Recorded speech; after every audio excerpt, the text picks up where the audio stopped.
Hello, this is Martin coming at you. Today is Martin Luther King Day, and you probably know me from our series on how to pay off your car loan in 36 months without giving up Starbucks or being cheap.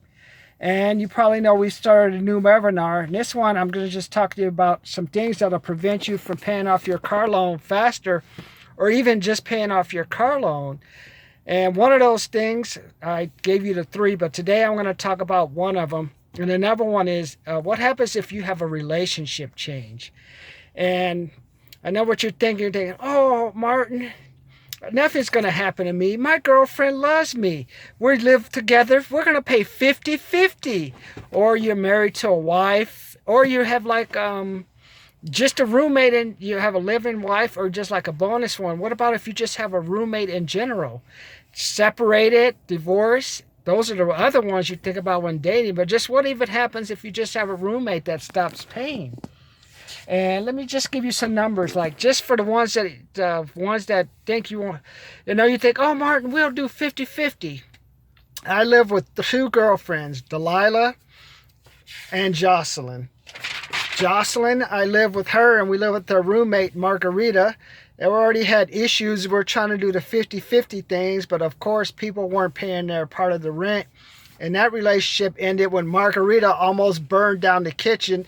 We had flames, all like scorch marks on the ceiling. The fire department got called and everything. And then eventually it came to an end of the relationship when Jocelyn tore up all the pictures and stuff I gave her and left it on the pile on my bed. And then we had the police call, all that stuff. So you know how that goes. So I ended up ending it. And then I had to go out and find another place to live. That cost me $1,000. It's like, that cost me about myself. That cost me about $750. But just think, like, for example, let's assume that you're married. Well, I know you're thinking, oh, my wife loves me, or my husband loves me. Do you know 47% of people get divorced at the 7-year mark, and you have 59% of couples that are separated by the 5-year mark. So basically, if you pass the 7-year mark, you guys may stay together. Not anything before that 7-year mark, think things will end. And then if you break up, you can't stay there. I mean, you can try to do that, some bizarre stuff that people try to do. Couples that break up, hey, let's just be friends and we'll pay 50-50 for each other and all kind of stuff. But most likely, just look at it this way. A car payment is $554 for a new car over a 65-month period, or you're paying $391 for a used car over, like, say, a 65-month period. So just think, if you need to find a place to live, you're looking at, like, for a first and last deposit, a minimum of $1,000. That's if you get into a room and then you put down the security department matches what you're paying. And hopefully that $1,000 is giving you a decent place in the area, in a decent neighborhood. For that amount, basically you're living in some type of ghetto area. You got Section 8 next to you, Section 8 across from you, or some wackos. So that's what you get for $1,000. And you're looking at paying at least $1,500 to $2,000 to actually get to a decent place where you don't worry about you're not living in Gun Alley, or have crackheads or condom wrappers all on the street in the morning. So yes, I've seen that. I lived in the hood, and yeah, the condom wrappers, the crap pipes and all that stuff. So it can happen. So that you don't have like at least a good $2,000, you live $1,500 minimum. You probably live like in a pretty safe place.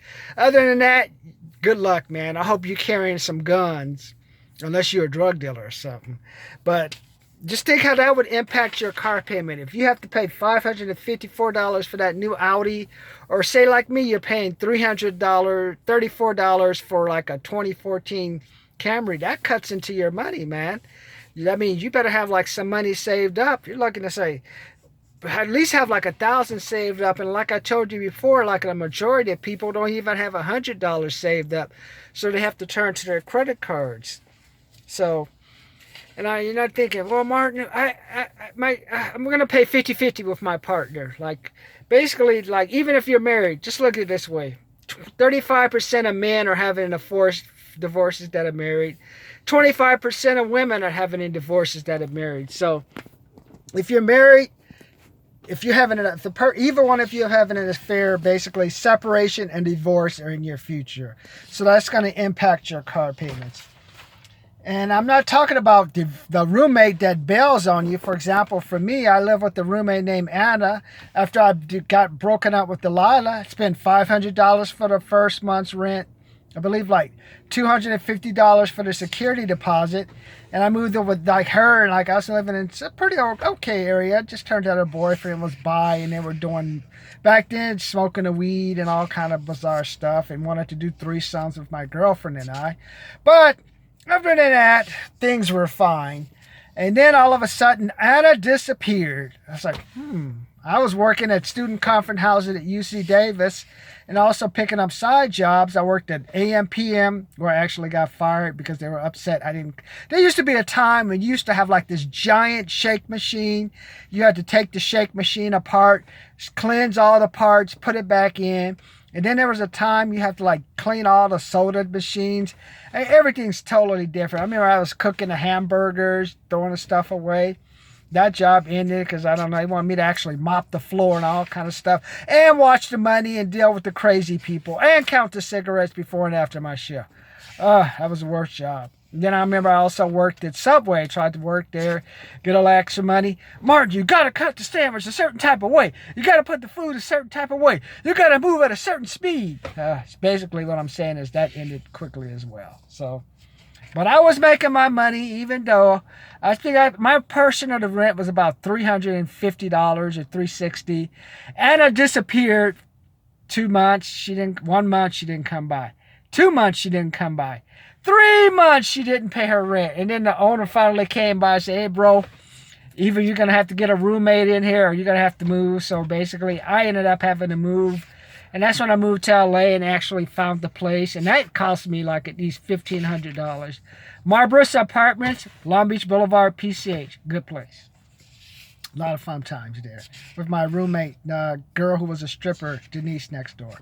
She carried me when I was broke and I got laid off. Alcohol and free alcohol with the stripper and drugs, some guys buying it. That was my life for a while. But those are the things that can happen that can impact your finances. And that what I'm trying to get you to think about is like, and I'm not even counting the job loss stuff. I got some information on Payless, Toys R Us.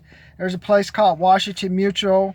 My friend works at Amazon, and she's talking about how they're asking people to take voluntary time out, which you know what that means. That means get ready for us to get rid of some of you guys. So if you have a second career, new job, you want to invest more time in, you should do it. Well, I'm just talking about the relationship part. 47%, of course, couples are divorced. Once you get divorced, someone's got to go. Both of you ain't going to stay in the house. Unless you're like you must have the best relationship in the world that you're going to have someone, you ain't going to do it, okay? So basically, once you get divorced, somebody's on the way out. Because most about a 7-year mark, that's a kid or something. So someone's going to hit the road. So minimum of $1,000, you got to come up with first and second month, first in the security deposit to live in Gun Alley or somewhere like San Bernardino where there's a bunch of wackos around you. Or you're looking at $1,500 to $2,000. You can at least move to a decent neighborhood where you have to worry about getting clocked on the head when you come out your place at night, or someone's giving someone a blowjob, or having people having sex in cars and doing all crazy stuff, or fighting with gangsters. So are you prepared for that? Because once that shit happens, man, that's going to impact if you were paying off your car loan in advance, like if you would at least put 2 to 3 months of your car loan, either pay it up or put that money in a saving accounts, that would help protect you from something like this. And that's what you need to have someone that's a accountability coach. All this information, it's great to see it. Some of you use it, some of you don't. But since 76% of people are living paycheck to paycheck, that tells me a lot of people get money on how to protect their money or do something with it. I really using it because they get the information, but they don't have anyone just to say, hey, why don't you show me, like me, Martin, your loan payment for your car, $334, you're paying $400.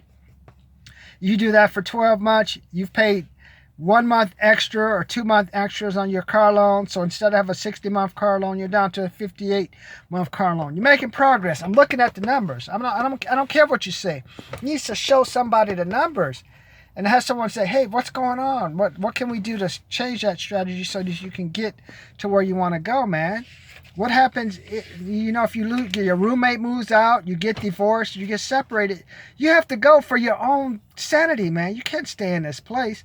So if you go, do we have somebody to make sure that car payment's paid for, where they don't repossess the car, or you don't fall behind your car loans, get late payments, or they nag you with loans and nag you with calls and stuff. So that's what I want you to think about. Hey, what happens if I have to find a new place to live? Hey, what about if the place, like with Margarita? Hey, what about if your roommate burns down the place? Then you got to find a new place. Do you have enough money to carry you over in your car loan till then? Those are things people don't think about. And like, I look and see all these couples that are married, especially a lot of these women dating, like, they're gonna dump these guys. It's like most of the women make more money than the guys anyway, and like, you just it's a lot. I mean, after Valentine's Day, there'll be the usual dumping of guys, but 47%, and that was just from a census taken a couple of years ago. And especially as some of these older women get more jealous of these younger women that are more successful or just have more freedom, you think they're going to stay with a guy who's just going to tell them what to do, or cook my meals, or do all kind of I am the man and do what I say? That stuff's going to come to an end. So that you're going to have a lot of older guys who are going to be looking for places, or a lot of women who say, hey, you keep the place, I'm leaving, I don't care, you're gone and I'm gone too. So don't consider the impact of a relationship change on impacting your car payment, because it will happen. Happened to me twice. Once with Delilah, once with Jocelyn. And then what about the bonus one is, what if your roommate moves out? Happened with Anna. Then the owner's going to come and say, hey, you got to move, bro. Yeah, if you can't pay the entire rent, I got to get this place rented out. So subscribe, comment. Let me know what you think. Have you gotten divorced? Has your roommate moved out? Have you gotten separated and had to find your place? How is that impacting your car payments? Are you ready for that to happen? Can you see signs that your partner's ready to hit the road, or you want your partner hit the road? So don't think this will not happen to you. Be ready for it. And then let me give you some tips on, let me be your accountability coach. Yes, it will cost you money. And you say, oh, I don't like to have money. Yeah, we'll talk about that later. Just don't be like one of these people who gets kicked out, divorced, and I see you living in your car in a Best Buy parking lot. This is the Best Buy parking lot. 24-hour fitness, you going in there taking showers. Don't let that happen to you, but also don't fall behind on your car payments because your living situation changes. Talk to you later.